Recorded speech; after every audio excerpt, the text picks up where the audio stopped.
రాష్ట్రంలో పార్లమెంట్ ఎన్నికలపై BJP special focus చేసింది. 32% ఓట్లతో 12 ఎంపీ సీట్లు సాధించాలని టార్గెట్ గా పెట్టుకుంది. ఇందులో భాగంగా రాష్ట్రానికి రానున్నారు బీజేపీ అగ్రనేతలు. ఈ నెలలోనే ప్రధాని మోదీ, అమిత్ షా, నడ్డా వస్తారని తెలుస్తోంది. తెలంగాణలో మొత్తం 16 బహిరంగ సభలకు బీజేపీ ప్లాన్ చేసింది. 5 బహిరంగ సభలకు మోదీ, మరో 5 సభలకు అమిత్ షా, 6 సభలకు నడ్డా హాజరు కానున్నారు. మరిన్ని డీటెయిల్స్ శ్రీనివాస్ లైవ్ లో అందిస్తారు. శ్రీనివాస్, బీజేపీ అగ్రనేతల షెడ్యూల్ డీటెయిల్స్ ఏంటి? పార్లమెంట్ ఎన్నికల ప్రచారానికి సంబంధించి చాలా సీరియస్గా ఫోకస్ చేసినట్టుగా మనకు అనిపిస్తుంది. మొత్తం 16 బహిరంగ సభలను నిర్వహించాలని చెప్పి నిర్ణయం తీసుకున్నారు.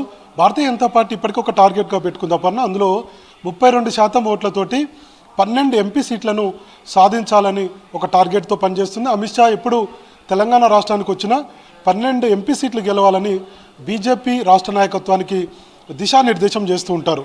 సో అందులో భాగంగానే 32% ఓట్లు రావాలి, అట్లనే 12 సీట్లు రావాలి అనేటువంటి ఒక టార్గెట్ తోటి Bharatiya Janata party ground work చేస్తుంది. ఇక మొత్తంగా 16 బహిరంగ సభల్లో మోడీ 5 బహిరంగ సభల్లో పాల్గొంటారని భారతీయ జనతా పార్టీ కార్యాలయం ప్రకటించింది. అట్లనే అమిత్ షా, బీజేపీ అగ్రనేత అమిత్ షా కూడా 5 బహిరంగ సభల్లో పాల్గొంటారు.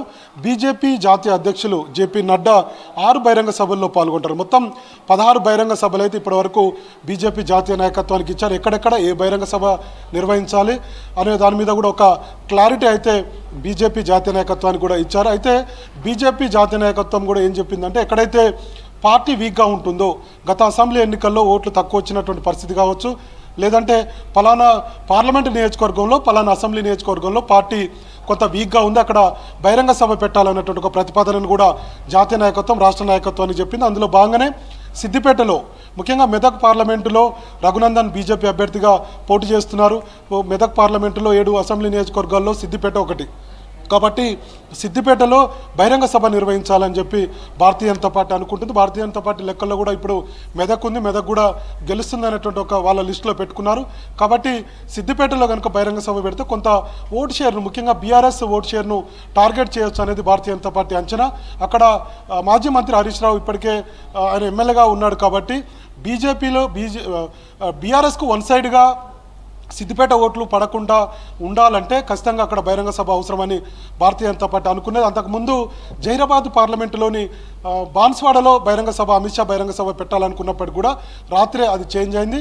సో ఫైనల్గా ఇప్పుడు సిద్దిపేటలో బహిరంగ సభ నిర్వహించబోతున్నారు. ఇందాక మనం చెప్పినట్టుగా భారతీయ జనతా పార్టీ వీక్ ఉన్న చోట్ల, ఎక్కువగా ఓట్లు రాని చోట్ల అక్కడ బహిరంగ సభ పెడితే కనుక ఖచ్చితంగా కొంత ఓటు శాతం పెరుగుతుంది, అది ప్లస్ అవుతుంది అన్నటువంటి ఆలోచనతో భారతీయ జనతా పార్టీ ఉంది. ఇక ఈ నెల 25వ తారీఖున అమిత్ షా సిద్దిపేట రాబోతున్నారు. అక్కడ పెద్ద ఎత్తున ఉదయం 11 గంటల నుంచి బహిరంగ సభ నిర్వహించబోతుంది భారతీయ జనతా పార్టీ. ఇక ఇప్పటికే నామినేషన్ల ప్రక్రియ అంతా కూడా భారతీయ జనతా పార్టీది కొనసాగుతుంది. అభ్యర్థులంతా నామినేషన్ వేసినప్పుడు దానికి ముఖ్య అతిథిగా కేంద్ర మంత్రులు వస్తున్నారు. ఈరోజు కూడా నామినేషన్ల పర్వం కొనసాగుతుంది. బీజేపీ నేతలందరూ కూడా కేంద్ర మంత్రులు వచ్చి వాళ్ళతో పెద్ద ఎత్తున ర్యాలీ నిర్వహిస్తూ నామినేషన్ కార్యక్రమాల్లో పాల్గొంటున్నారు. గత పార్లమెంట్ ఎన్నికల్లో భారతీయ జనతా పార్టీ 4 ఎంపీ సీట్లను గెలుపొందింది. అందులో దాదాపుగా 20% మేర ఓట్లు వచ్చాయి. ఇప్పుడు 32% టార్గెట్గా పెట్టుకుంది. సో 37% ఏమో బీఆర్ఎస్కు మొన్న అసెంబ్లీ ఎన్నికల్లో వచ్చింది. 37%లో కనీసం ఒక 15% మేర భారతీయ జనతా పార్టీకి టర్న్ అయితే ఖచ్చితంగా 12 ఎంపీ సీట్లు గెలుస్తామని భారతీయ జనతా పార్టీ నేతలు, జాతీయ నేతలు అంచనా ఇస్తున్నారు. ఇప్పటికే అమిత్ షాకు సంబంధించినటువంటి టీములు సర్వే చేస్తున్నాయి.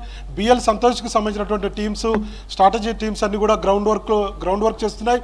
వాళ్ళ అంచనా ప్రకారం దాదాపుగా ఇప్పటి వరకు 8 సీట్లలో భారతీయ జనతా పార్టీ గెలుస్తుందనేది భారతీయ జనతా పార్టీలో ఇంటర్నల్గా చర్చ జరుగుతుంది. కాబట్టి ఓటు పర్సెంట్ను, ముఖ్యంగా బీఆర్ఎస్ను టార్గెట్ చేసి బీఆర్ఎస్లో ఉన్నటువంటి ప్రజాప్రతినిధులను, తర్వాత మాజీ ఎంపీలను, తర్వాత మాజీ ఎమ్మెల్యేలను, వీళ్ళందరినీ కనుక బీజేపీలో జాయిన్ చేసుకుంటే ఖచ్చితంగా అనుకున్న ఫలితాలు వస్తాయనేది భారతీయ జనతా పార్టీ అంచనా.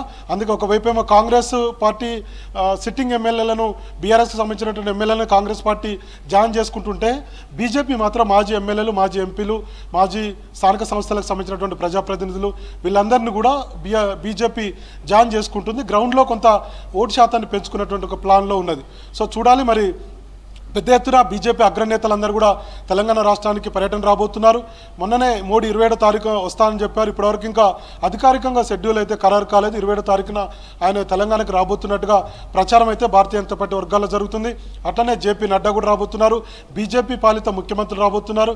ముఖ్యంగా రెండో విడత పోలింగ్ ముగిసిన తర్వాత దేశంలో ఆ తర్వాత వాళ్ళకు టైం దొరుకుతుంది, ఆ స్పేస్ కూడా ఉంటుంది. కాబట్టి తెలంగాణ రాష్ట్రానికి రావాలనుకుంటున్నారు. అందులో బాగానే ముఖ్యంగా దక్షిణ భారతదేశంలో భారతీయ జనతా పార్టీ చాలా సీరియస్గా ఫోకస్ చేసినట్టుగా అనిపిస్తుంది. అందులో భాగంగానే తెలంగాణలో ఉన్నటువంటి 17 పార్లమెంటు సీట్లలో అప్పుడు 2019లోనే భారతీయ జనతా పార్టీ బలంగా లేనప్పుడే 4 ఎంపీ సీట్లను గెలుచుకున్నాం. ఆ తర్వాత ఇప్పుడు భారతీయ జనతా పార్టీ కొంత బలోపేతమైంది. 8 అసెంబ్లీ సీట్లను గెలుచుకుంది. 14% మేర ఓట్లు వచ్చాయి. సో ఇప్పుడు ఖచ్చితంగా ప్రజల్లోకి వెళ్ళగలిగితే రాముడు అంశం కావచ్చు, హిందుత్వ అంశం కావచ్చు, లేదంటే కేంద్ర ప్రభుత్వము సంక్షేమ కార్యక్రమాలు కావచ్చు, మోడీ తీసుకున్నటువంటి ఈ 10 ఏళ్లలో మోడీ తీసుకున్నటువంటి నిర్ణయాలు కావచ్చు, ఇవన్నీ ప్రజల్లోకి తీసుకువెళ్ళి ఇంటింటికి బీజేపీతో కనుక వెళ్ళగలిగితే అనుకున్నటువంటి ఫలితాలు ఉంటాయనేది భారతీయ జనతా పార్టీ జాతీయ నాయకత్వం అంచనా. అందులో బాగానే 32% ఓట్లతోటి 12 ఎంపీ సీట్లను భారతీయ జనతా పార్టీ టార్గెట్గా పెట్టుకుంది. పెద్ద ఎత్తున జాతీయ నేతలు అగ్రనేతలందరూ కూడా తెలంగాణలో ప్రచారం చేయాలనుకుంటున్నారు. మొత్తం 16 బహిరంగ సభలు పెట్టారు. ఇందాక మనం చెప్పినట్టుగా మోడీ 5 బహిరంగ సభలు, అట్లనే అమిత్ షా 5 బహిరంగ సభలు, జేపీ నడ్డా 6 బహిరంగ సభలు, మిగతా కార్నర్ మీటింగ్స్, ఇంటింటికి బీజేపీ కార్యక్రమంలో బీజేపీకి సంబంధించినటువంటి జాతీయ నాయకత్వం, కేంద్ర మంత్రులు, బీజేపీ పాలిత ముఖ్యమంత్రులందరూ కూడా తెలంగాణలో మోహరించాలనేటువంటి ఆలోచనతోటి భారతీయ జనతా పార్టీ అయితే ఉంది. సో ఇక 25వ తారీఖు నుంచి ఈ బీజేపీ జాతీయ నేతల టూర్లు కొనసాగుతున్నాయని చెప్పి భారతీయ జనతా పార్టీ తెలిపింది. ఇది బీజేపీ అగ్రనేతల టూర్కు సంబంధించినటువంటి తాజా అప్డేట్స్.